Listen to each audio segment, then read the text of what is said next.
जय श्री कृष्ण, जय माता जी की बंधुओं। तो योग माया बडेर चैनल पर आपका फिर एक बार स्वागत है।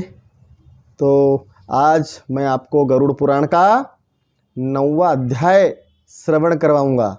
जी हाँ, 9वां अध्याय।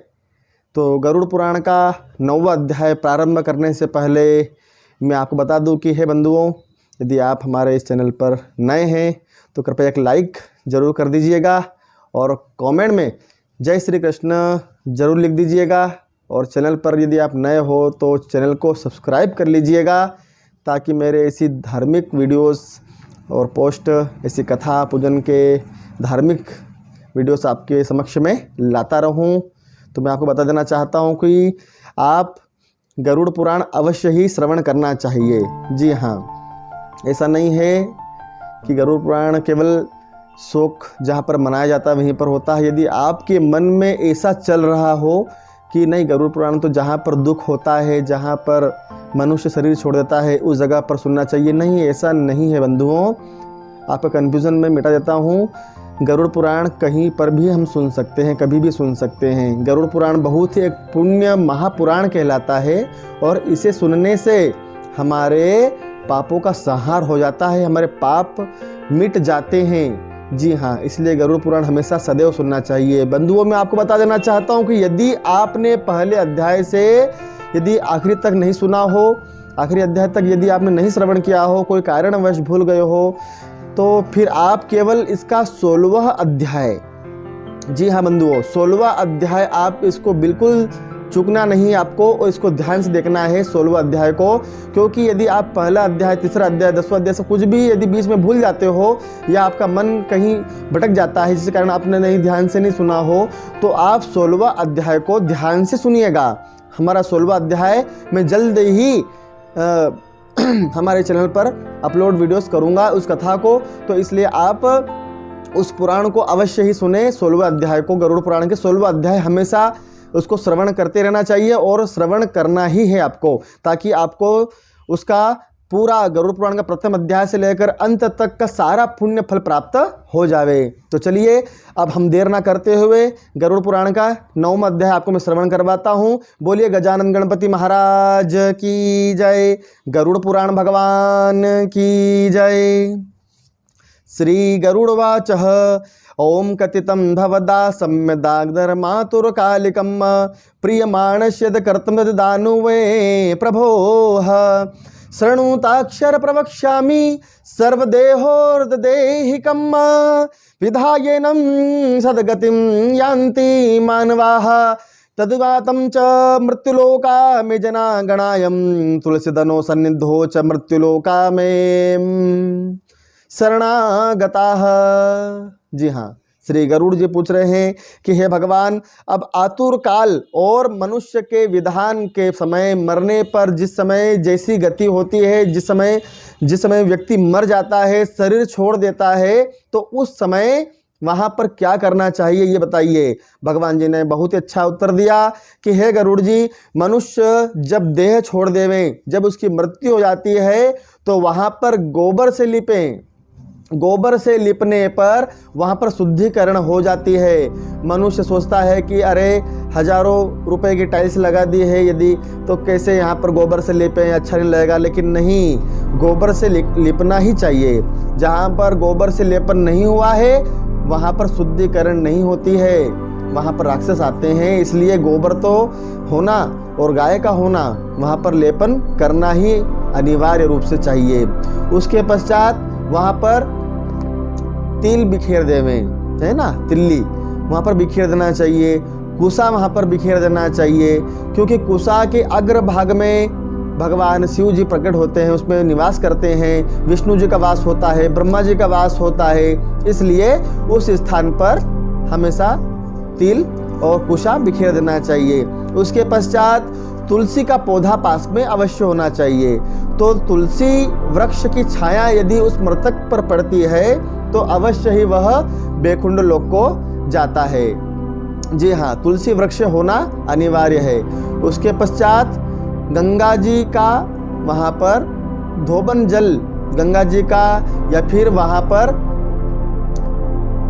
भगवान शालिग्राम का है ना, भगवान शालिग्राम का वहां पर यदि जल मिल जाता है तो उस मृतक के मुख में थोड़ा सा बूंद, 2-4 बूंद डालना चाहिए, थोड़ा सा 1 चम्मच के बराबर डालना चाहिए, ताकि उसके सारे पाप कट जावें और उससे वह बैकुंठ लोक को चल जावे। अब इसी प्रकार से आगे जब चलते हैं तो भगवान कहते हैं कि देखिए, आप वहाँ पर तुलसी, ब्राह्मण, गौ और इसी प्रकार से वहाँ पर बार बार, ये ऐसी चीज़ें हैं बंधुओं की, ये कभी अपवित्र नहीं होती है। तुलसी हुई, कुशा हुई, है ना, उसके पश्चात ब्राह्मण हुए, गौ हुए, गौमूत्र हुआ, ये कभी भी हम काम में इनको उपयोग में ले सकते हैं, पूजन पाठ के उपयोग में हम इनको ले सकते हैं, इसलिए यह कार्य बार बार किए जा सकते हैं। उसके पश्चात वहाँ पर पिंडदान में उपयोग दिए वाले, प्रेत के निमित्त भोजन करने वाले ब्राह्मण नीच के मुख से उच्चारित मंत्र, गौ, तुलसी तथा ये निर्माल्य आदि आग्रह होते हैं। गोबर से लिपी पृथ्वी पर वहाँ पर एक दीपक जरूर जलाना चाहिए। जो हमने गोबर से लिपा हुआ है उस जगह पर अवश्य ही एक दीपक जलता रहना चाहिए, जहाँ पर भूत, राक्षस, प्रेत आदि नहीं आते हैं। जहाँ पर दीपक का प्रज्वलित होता है वहाँ पर भूत प्रेत एकदम से नहीं आते हैं बंधुओं। उसके पश्चात वहाँ पर गंगा जल का जो पानी है, जो नर्मदा जल है ना, या फिर जो भी गौमूत्र है, या फिर किसी भी पवित्र नदी का जल होना चाहिए।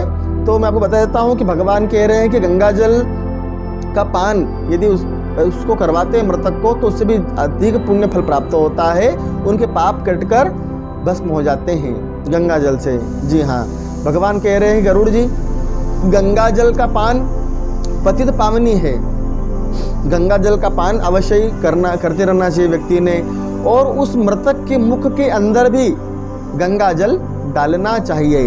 गंगा जल का धोबन जल बिंदु मात्र भी यदि मरणशील प्राणी को मिल जावे तो उनके अनंत पाप कटकर भस्म हो जाते हैं। जी हाँ, गंगा माता उद्धार करती है, मनुष्य का उद्धार करने के लिए गंगा माता इस धरती पर आई है।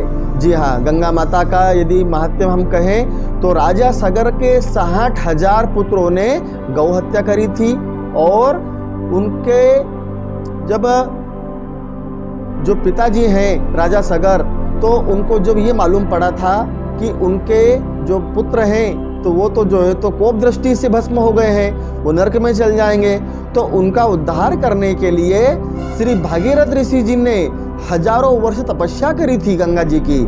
जी हाँ, इस धरती पर उनको लाने के लिए, स्वर्ग लोक से लाने के लिए गंगा माता का उन्होंने ध्यान किया था, उन्होंने उनको धरती पर लाने के लिए उन्होंने जप किया था, साधनाएं करी थी।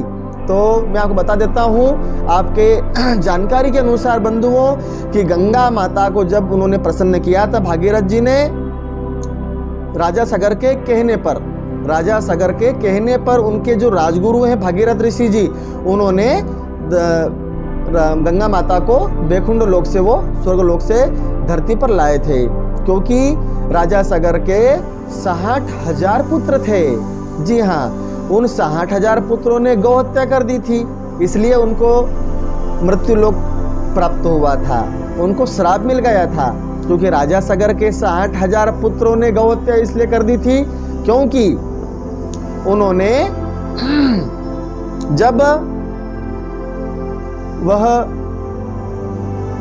राजा के पुत्र के अनुसार, जो इनके परंपराओं के अनुसार जो होता है, यानी कि क्या परंपरा रहती है इनकी कि ये हमेशा शिकार करते हैं। जी हाँ, शिकार करते हैं, राजा लोग शिकार करते हैं, क्षत्रिय होते हैं। अब यह जब शिकार करने गए तो वहां पर इनका घोड़ा कहीं गुम हो गया, तो ढूंढते ढूंढते यह कपिल ऋषि के आश्रम में चले गए, तो वहां पर इनका घोड़ा इनको मिला घास खाते हुए। तो इनको क्या लगा कि अरे ये घोड़ा हमारा इस महात्मा ऋषि ने, कपटी है ये, इसने चुरा लिया है और हमको देखकर और साधना करने लग गया है, तो चोर तो यही है। तो चोर समझकर उसको बाण छोड़ा, परंतु अपितु वह बाण गौ माता को लग गया। जी हाँ, इससे वह गौ माता मर गई, मृत्यु लोक प्राप्त हुई, जिसके कारण राजा सगर के 60,000 पुत्रों को भस्म होने का श्राप दिया कपिल ऋषि ने। जी हाँ, कपिल ऋषि जी ने श्राप दे दिया कि तुम मृत्युलोक को प्राप्त हो जाओगे। तो इसी कारण राजा सागर को जब मालूम पड़ा बंधुओं, तो उन्होंने कि अरे मेरे पुत्र तो अब नरक में जाएंगे ऐसे में, तो क्योंकि ऋषियों का श्राप लगा हुआ है, ऋषियों का श्राप लगता है ना तो नरक प्राप्त होता है। अब इसीलिए जो है तो उन्होंने फिर इसको कार्य को आगे बढ़ाया था। तो भागीरथ ऋषि जी ने तपस्या करी थी, तो गंगा माता जी को स्वर्ग से वह धरती पर लाए थे। जी हाँ, और गंगा माता का पतित पावनी जल यदि बिंदु मात्र मिल जाता है मरणशील प्राणी को, तो वह बैकुंठ लोक को अवश्य ही जाता है व्यक्ति, है ना। तो इसी प्रकार भगवान कहते हैं कि हे गरुड़ जी, मनुष्य को हमेशा गंगा जी का जलपान करते रहना चाहिए और मनुष्य को हमेशा उसका पूजन पाठ करते रहना चाहिए, क्योंकि पंच महाभूत है, जो 5 वस्तुओं से 5 तत्वों से ये शरीर बना हुआ है। जी हाँ, भगवान कहते हैं कि हे गरुड़ जी, मनुष्य को इसी प्रकार धर्म के तत्व को जानने वाले बुद्धिमान धार्मिक जनों को इसी प्रकार कर्म करते हुए विमान आदि स्वर्ग में ले जाते हैं। जो कोई व्यक्ति इस पुण्य पुराण इतिहास को, गरुड़ पुराण को श्रवण कर लेता है, उनको बैकुंठ प्राप्त होता है। तो बंधुओं, मैं आपको फिर बताना चाहता हूं कि आप 16वां अध्याय अवश्य ध्यान से सुनिएगा, क्योंकि 16वां अध्याय के अंदर इस गरुड़ पुराण का पूरा रस भरा हुआ है। यदि आपने पहले नहीं सुने हो गरुड़ पुराण, इसमें पहला अध्याय, तीसरा अध्याय, कुछ भी यदि भूल में आप मिस्टेक हो गई हो, कारणवश नहीं सुना हो, तो आप कृपया करके और 16वां अध्याय, जी हाँ, मेरे इस चैनल का 16वां अध्याय ध्यान से सुनिएगा। उससे सुनने मात्र से आपके सारे पाप कटकर भस्म हो जाएंगे और आपको बिल्कुल बैकुंठ प्राप्त होगा, आपको स्वर्ग प्राप्त होगा। यही भगवान से मेरी भी आकांक्षा है कि हे प्रभु, जो गरुड़ पुराण श्रवण करता है उसको बैकुंठ प्राप्त हो, उनके सारे तमाम अज्ञात ज्ञात अज्ञात जितने भी पाप होते हैं वो सारे पाप जलकर भस्म हो जावे, ऐसा मैं भगवान से कामना करता हूँ। तो इस प्रकार देखो बंधुओं, अब इस वीडियो के अंदर अब इतना ही। अब कल मैं आपको 10वां अध्याय श्रवण करवाऊंगा। यदि आप हमारे इस चैनल पर नए हो तो कृपया लाइक करें, सब्सक्राइब करें और कमेंट के अंदर जय श्री कृष्ण जरूर बोल दीजिएगा, ताकि मुझे मालूम पड़ जाए कि गरुड़ पुराण कोई श्रवण कर रहा है और भगवान के दरबार के अंदर किसी के नाम का घंटा भी बज चुका है। इसलिए भगवान के स्मरण करते हुए अब हम यहाँ पर इस गरुड़ पुराण का 9वां अध्याय समाप्त करते हैं।